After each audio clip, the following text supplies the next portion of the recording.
With COP27 just behind us, today feels like the perfect time to highlight the social and political problems which happen when individuals are incentivised to act in a way that is ultimately harmful to the wider community.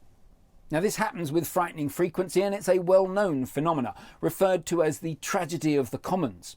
A quick search online will reveal some great images which neatly illustrate it, such as this one from earth.org. The phrase, the tragedy of the commons, stems back to the day when there was common land in which common people would graze their cattle and sheep.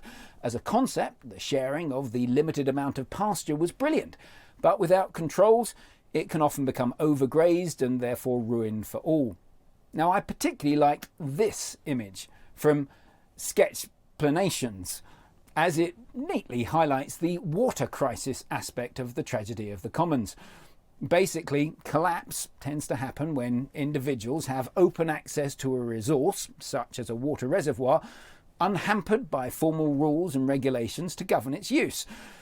Not surprisingly, individuals act in accordance with their own self-interest and contrary to the common good, and this invariably causes catastrophic depletion of the primary resource, in this case, the reservoir.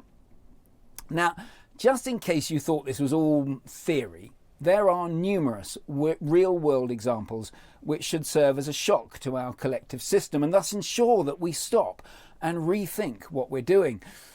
It's widely acknowledged that Easter Island, with its famous giant head sculptures in the middle of the Pacific, is a perfect example of the tragedy of the commons. When the first Polynesian settlers arrived on Easter Island 1500 years ago, the island was a palm forest. The settlers used the palm trees for pretty much everything: food, building materials, clothing, fuel. They made weapons from the wood, ropes from the fibres, ships from the logs. They systematically deforested the whole island and destroyed the habitat. Now, this led to erosion, crop failure, starvation, and ultimately the collapse of the community.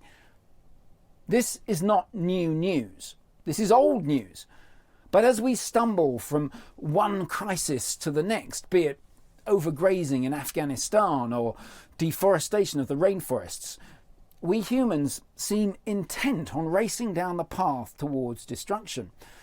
How can we address this? Well, many brains much bigger than mine have wrestled with this, and issues like this underpin the discussions which have happened at COP27. The one thing we can be certain of is time is running out.